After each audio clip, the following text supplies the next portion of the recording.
อยู่บ่ก็คือน้องนี่แหละคนงามมันนะมักมีมายั่งมาตอมมันนะผู้บ่าวมักมาลมด้นแล้วบ่ได้เบิ่งเอ้ยคนนี้งามบ่งามจักเปอร์เซ็นต์100 ล้านโอ้ย1,000,000%เนาะตัวเก่งแล้วบ่นี่น้องมีชงอันนี้ก็เกลือว่าซั่นเดี๋ยวขอถามน้องก่อนมื้อนี้เป็นยังน้องมีชงจึงนุ่งซิ้นเป๊ปซี่บ่โอ้เมื่อกี้ไอลืมซื้อเป๊ปซี่เด้ไอซื้ออันน้ำส้มมาน้ำส้มได้กินบ่กินน้ำส้มไอพอดีซื้อมาเมื่อกี้ไอก็ขึ้นเยอะซอกตุ๊บฝนตกฮะฝนตกเดี๋ยวว่าฝนตกได้บ่ฝนตกไม่แห้งฝนตก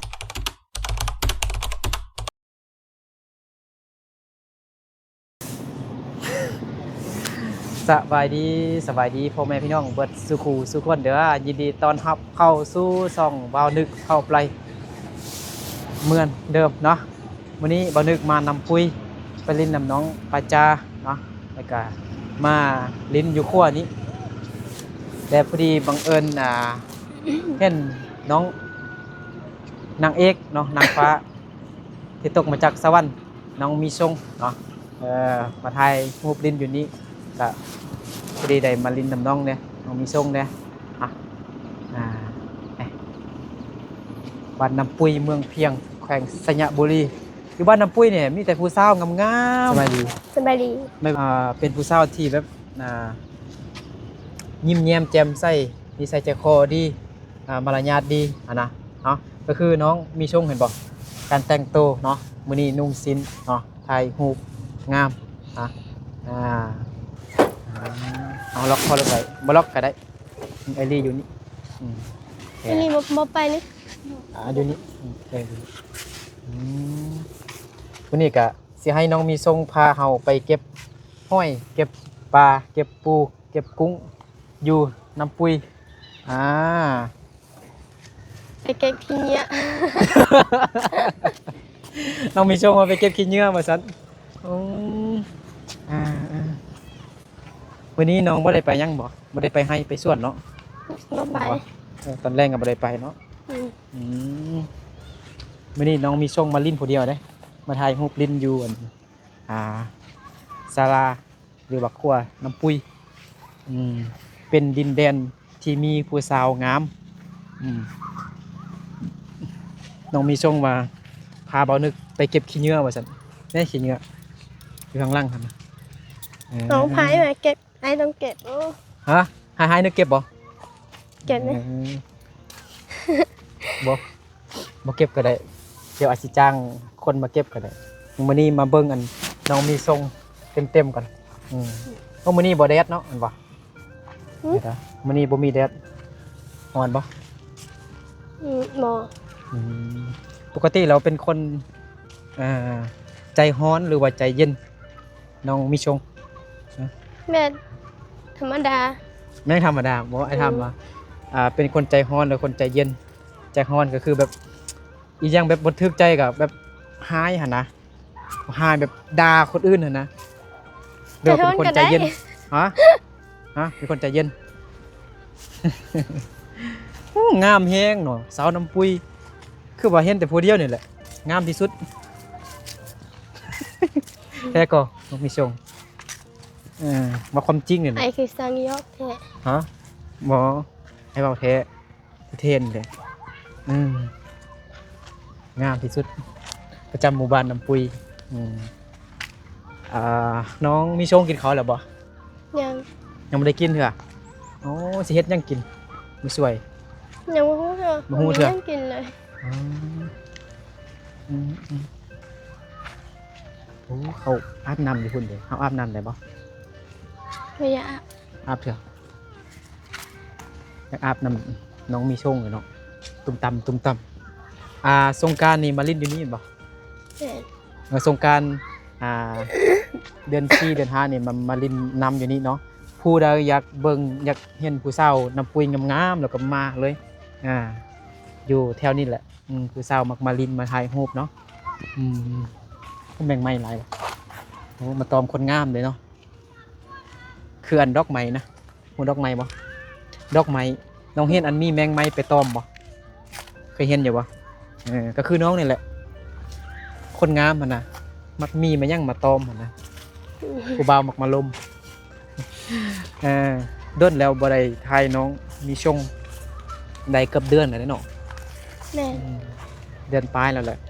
น้องมีชง FC น่าจะลืมเลยที่บางคนเนาะน้องมีชงอายุกับ18 ปีเอ้ามายังไปพุ่นยังไปพุ่นเนาะอายบ่ถ่ายคลิปบ่อายติ บายเนี่ย บ่อายเนาะบ่อายคือพุ่นโอ้โถงามแฮง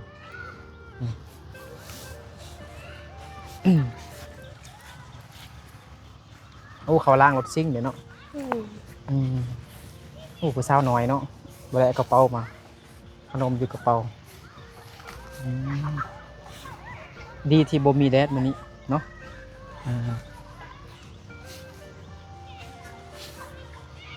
ย่อยชงย่อยชงย่อยชงเห็นบ่สบายดีเนาะย่อยชงมันบ่ แม่ สบายดีเฮ็ดหยังพากันเฮ็ดหยังเบิ่งเอ้ยคนนี้งามบ่งามจักเปอร์เซ็นต์ ล้าน โอ้ยล้านเปอร์เซ็นต์เนาะ นะเห็นบ่บ่แม่นตายว่าน้องงามนี่แน่นขนาดน้องๆเพิ่นก็ยังว่าอันเอ้ยฮู้จักเอ้ยผู้นี้บ่ฮะบ่ฮู้จักคนเลยอ้าวเขาบ่ฮู้น้องเลยอ้าวอยู่บ้านเดียวกันบ่ฮู้น้องเป็นหยังฮะอยู่คนละบ้านบ่พวกน้องอยู่บ้านใด บ้านน้ำปุ๋ย น้ำปุยเอ้ยผู้นี้ก็อยู่บ้านน้ำปุยเลยบ่เคยเห็นบ่อ๋อเอ้ยมีชงผู้สาวมงงามเนาะงามเฮียนก็เก่งแม่นบ่ อะ บ่เก่งค่ะ ฮะบ่เก่งเด้อบ่เก่งเถื่อบ่เป็นหยังเฮาก็งามอยู่แล้ว เอาเก่งไอ้สุดได้ที่หยังซั่นน่ะไอ้เคยถามอยู่แต่ว่าไอ้ลืมแล้วน้องมีชงเก่งไอ้สุดได้ที่หยังที่หนึ่ง บ่บอกก็ได้ ถ้าบอกก็ได้ที่30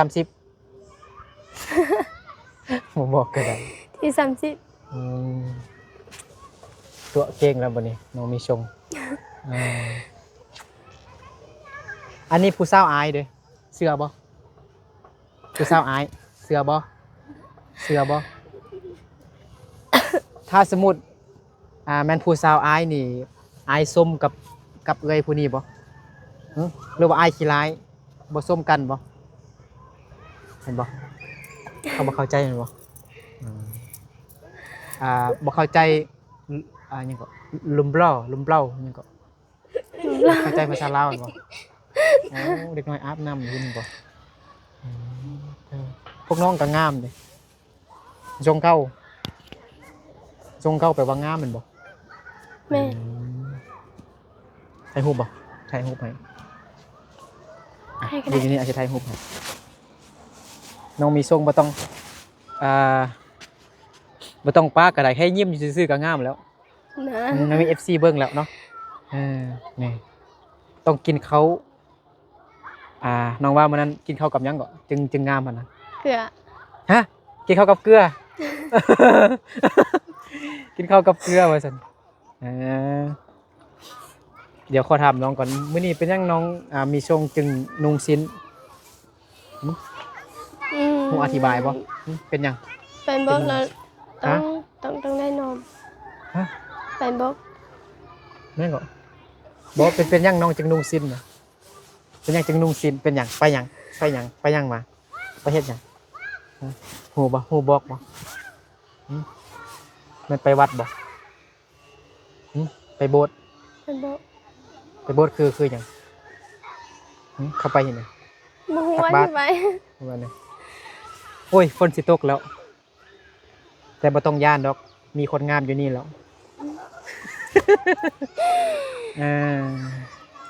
เด้อทุกคนถ้าผู้ใดอยาก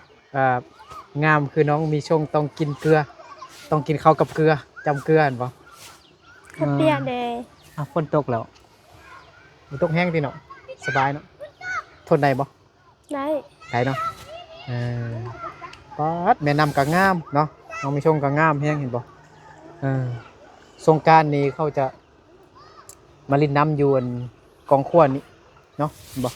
น้องมีชงก็กินเบียร์เก่งบ่เก่งอะ บ่เก่งโอ้ยอันนึง กินบ่เป็น กินเบียร์เป็นบ่ บ่เป็น กินบ่ไอ้ซื้อให้ บ่ บ่กิน กินได้น้อยเห็นบ่ กินได้สิกิน เอาเป๊ปซี่บ่โอ้เมื่อกี้ไอ้ลืมซื้อเป๊ปซี่เด้ไอ้ซื้ออันน้ำส้มมาน้ำส้มได้กินบ่ กิน น้ำส้มไอ้พอดีซื้อมาเมื่อกี้ไอ้ก็ขึ้นอยู่ท่านเอาว่าจะเอาเป๊ปซี่อยู่เมื่อกี้เดี๋ยวส่งไว้เอาเงินให้น้องซื้อก็ได้ไปซื้อน้ำส้มมาขนมแต่ตอนนี้ก็ให้น้องพาเฮาย่างลิ้นอยู่แคมป์น้ำปุ้ยนี่พี่น้องเนาะเนี่ยผู้สาวน้อยก็กำลังยิ้มเปื่อยๆอยู่พุ่นเห็นบ่เต้น TikTok บ่นี่โอ้เด็กน้อยกำลังสิเต้น TikTok เนาะ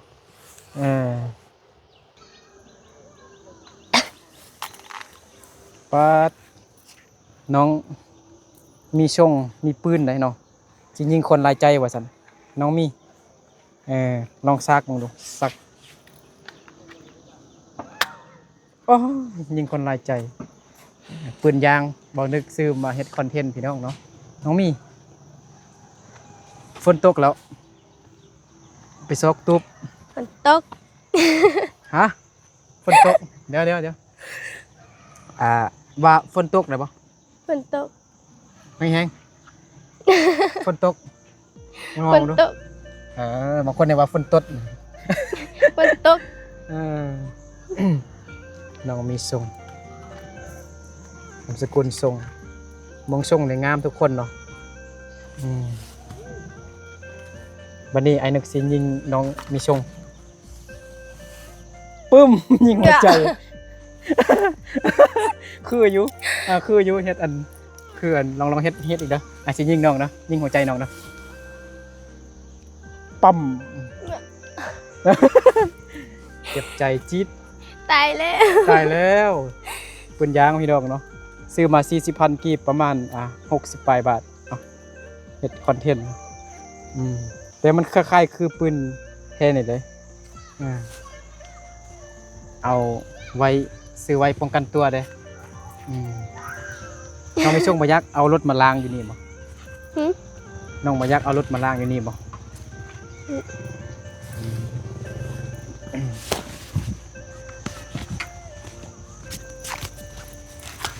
พ่อแม่ไม่ได้ไปหาเงินบ่อยู่ไทยบ่ ยังไม่ได้ไป พ่อแม่เคยไปไทยบ่ บ่เคยดิ มื้อนั้นน้องว่าพ่อแม่ไปยังก็ไปเฮ็ดเวียกอยู่ไสก่อน ไปเวียง ไปเวียงจะไปคนละทางแม่นบ่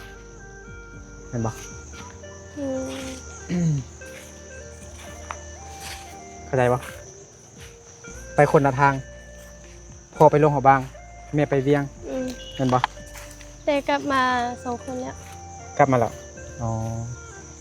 ช่วงนั้นน้องมีช่วงคิดฮอดพ่อบ่แล้วพ่อแม่บ่ คิดฮอด คิดฮอดเนาะพ่อแม่กลับมาแล้วก็ได้อ้อมกอดแม่บ่พ่อบ่ได้กอดแม่บ่คิดฮอด ก่อน ตัวสิโอ้นี่ทางนี่เขาแปลงมากเลยนี่มันบ่ทางรถเขาแปลงมากเด้มีแต่เป็นแต่คลิปบังเอิญมาเจอน้องมีชงเนาะอยู่ขั้วนี้มีน้องมีชงก็ไปยังก็ไปวัดไปตักบาตรไปโบสถ์อีหยังเนาะเห็นบ่เขาเป็นชนเผ่ามงนี่กับไปวัดก็ได้วะพ่อแม่น้องเป็นมงหมดบ่ แม่น แล้วน้องคือว่าไปวัดใดเขาก็เลยนับคือศาสนาพี่เลยหรือว่าไปนำหมู่ไปนำพี่น้องบ่ พ่อแม่ พ่อแม่นับถือศาสนาหยัง บ่ฮู้บ่สิบอก ศาสนาคริสต์หรือศาสนาหยัง บ่ฮู้ บ่ฮู้ฝนตกเหรอเย็นดีอีกบ่โดนก็ฝนตกแห้ง ร้อนหน้า ร้อนหน้า ยังก็ ร้อนนะ รอหน้าแปลว่ายัง ฝนตก ฝนตกฝนตกนี่ภาษามงมันรอหน้าบ่ อืม แดดเด้แดดฮ้อนแดดแดดว่าจังไดฟ้าแดดฮะ ใช่เปล่า ฮะ โอ้โห บ่ฮู้เดี๋ยวน้องมี หายไปก่อนน้องย่างซ่าๆก็ได้นางเอกคนงามแต่มุมนี้งามแฮงโธ่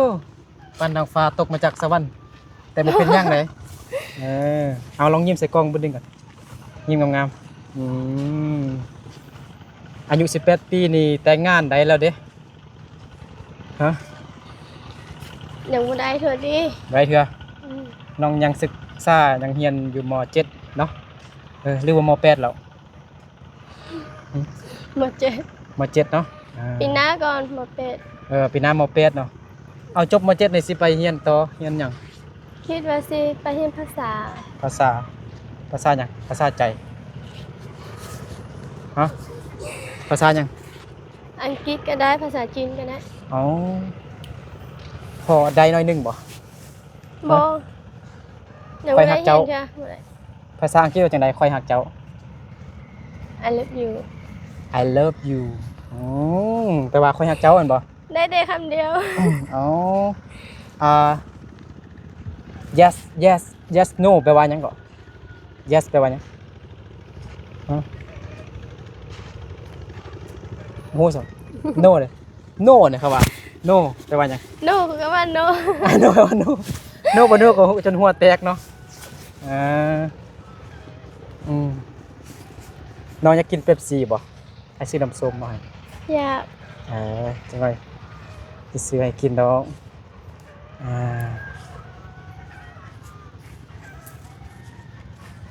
เป๊ปซี่ซี่หยัง น้ำขบ น้ำโคกบ่เดี๋ยวนะ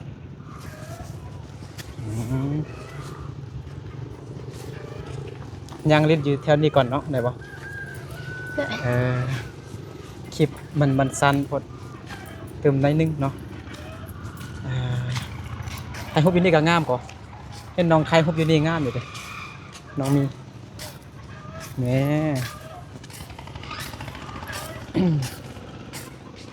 งามแฮงอากาศก็ร้อนๆจักหน่อยแน่แหมอันหน้าพี่อาจจะไทยฮุบให้เดี๋ยวอาจจะแคปให้เด้อป๊อดโถเห็นอันภูเขาตัวนี้ไว้นี่งามแฮงเลยข้างล่างจับดีๆเด้อระวังตกเลยน้องมีชงสิคิดสั้นแล้วบัดนี้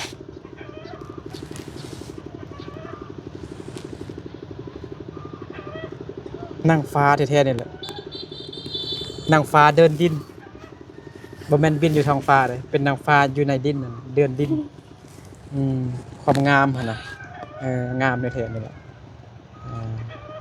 บรรยากาศก็งามเห็นบ่บ้านน้ำปุยเนาะ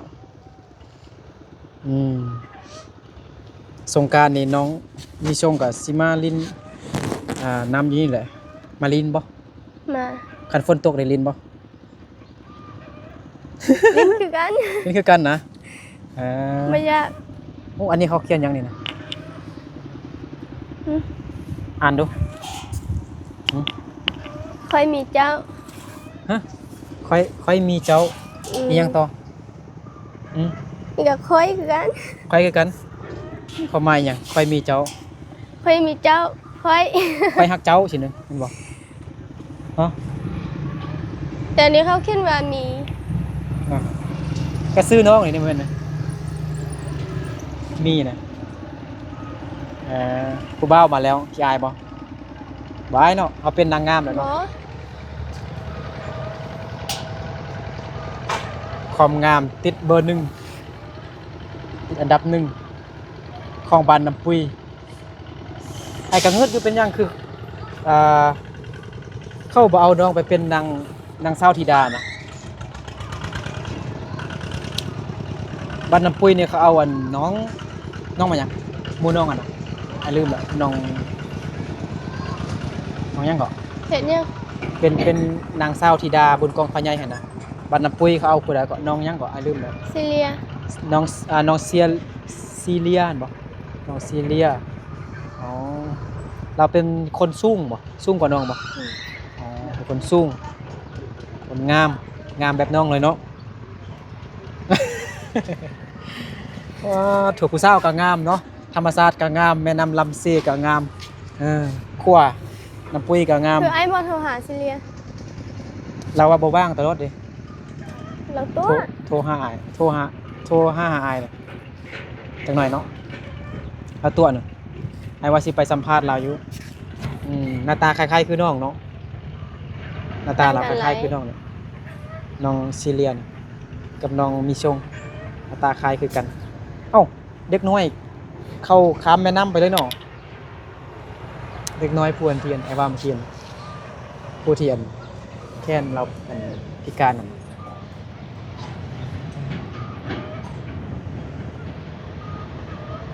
นี่ไปเอาวันนี้ อันเนี้ย ไปซื้อขนมเฮ้เมื่อกี้ทงใหญ่แฮงเนี่ยบ่ฮู้ว่าน้องสิมักกินบ่ ขนมมักกินหมดทุกอย่างบ่ แมน หัวใจผู้บ่าวได้กินบ่ หึ หัวใจผู้บ่าวกินบ่ กินบนได้ดิ กินบ่ได้ติซื้อน้ำส้มนี่ขเอาอบใจ เดี๋ยวเคยกินบ่ขนมนี่ เคย อ้ายก็บ่เคยกินแซ่บบ่ แซ่บ น้ำส้มอ้ายบ่ได้ซื้ออันนั้นมีโชคดีเฮามาหาบ่ได้ตั้งใจมาหาน้องมีช่วงเนาะเฮามาหาน้องปาจาแต่พอดีบังเอิญเห็นน้องมีช่วงมาลินอยู่นี่ก็เลยมาถ่ายน้องเนาะกินมักส้มหมกมามักส้มมาลองซิมึงดูซื้ออยู่หั่นเมื่อกี้มีแก้วอยู่แต่บ่ส้มที่บ่ลองซิมึงก่อนมันคือหวานๆแบบนี้น้องมักส้มหรือหวาน สองอย่าง สองอย่างเลยสองอย่างลองมึงดูระวังเด้อมันติดน้องเลยบ่ห่อนบ่ไปเสือแบบอุ่น พอธรรมดา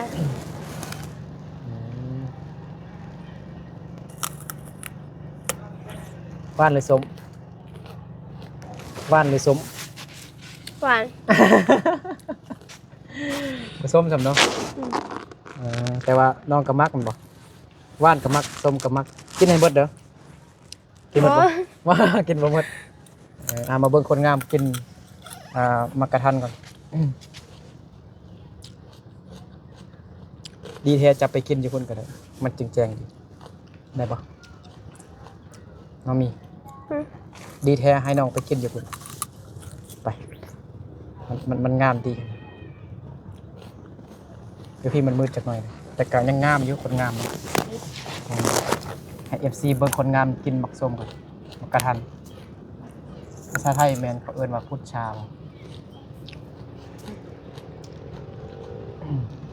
น้องพอฮู้ภาษาไทยน้อยหนึงบ่กินข้าวว่าจังได๋ภาษาไทยคอยฮักเจ้าภาษาไทยว่าจังได๋ ฮู้ฮู้ ฮะบ่ฮู้ภาษาไทยนะฉันรักเธอเคยได้ยินบ่นั่นเว้าคืนดูน้องมีน้องเว้าคืนเป็นบ่ ช่างรักเธอ ฉันรักเธอฉันรักเธอเสร็จบ่นี่บ่นี่เอาน้ำนี่ลาดกินอิ่มหรือบ่อิ่มหรือบ่มานี่คนไหนก็ได้นั่งลงมันกระเด็นใส่น้องล้างมือให้นางฟ้าก่อนเอาบ่เบิ่งนั่นเด้บ่ได้ล้าง ก็ ดิ ได้ โอเคว้าวโชว์โอเคอยากเข้าแล้วบ่อยากเข้าแล้วบ่อยากแล้วเดี๋ยวว่าจะกินข้าวเปียกบ่ฮะจะเอาเงินไปซื้อข้าวเปียกเด้ออ้าว100,000 ขอบใจหลาย อ้าวได้จักถ้วย100,000นะ ใน3ถ้วยถ้วยเท่าใด 30 30 90ยังเหลือ 10,000 เนาะซื้อขนมเป๊ปซี่ปองเท่าใด 10,000 ดิ คง10,000ก็มี เลยโอเคขอบใจน้องมีโชคเด้อเลยตั้งใจเรียนเด้อ โดย มาเล่นน้ำอีกเนาะขอบใจขอบคุณน้องมีโชคกินไหมเฮ้ยพอแล้วบ่เบิ่งบ่นึกลองซิมพุทราอีกก่อนเนาะเอากินทางแก้นนะอ่ะเนาะแซ่บพี่น้องเนาะโอเคนั่นแหละเดี๋ยวไอ้กะสิกลับก่อนน้องมีช่วงกะสิกลับไปกินข้าวถามบ่บ่ได้ตัดฟืนตัดรั่วบ่ได้ตัดบ่ บ่ ตัดแต่ใจเห็นบ่ เข้าใจบ่ตัดใจจากคนนั้นแล้วมาคบกับคนอื่น โอเคพี่น้องเนาะเดี๋ยวเบานึกก็สิเดินทางกลับก่อนน้องมีช่วงก็สิไปกินข้าวสวยก่อนเนาะตั้งใจเรียนเด้อ โดย มาได้ที่หนึ่งทุกเดือนเด้อน้องมีช่วง โดยขอบใจ ขอให้สุขภาพแข็งแรงขอให้งามไปตลอดปีตลอดไปเด้อโอเคเอาสิฝากยังให้ FC บ่บอกยังได้บ่ ฮะ ฮะสิเว้ายังได้บ่ บ่เว้าก็ได้ดิ เอาว่ายังก็ได้เอาฝากติดตามน้องหน่อยเด้อก็เว้าไปฝากติดตามน้องมีช่องหน่อยเด้อเว้าลองดู ไอเว้าก็ได้ บ่อยากฟังเสียง คอของน้องหั่นนะ อ่ะฝากติดตามน้องมีช่องหน่อยเด้อลองเว้าลองดูเว้าตามอ้ายนี่นะ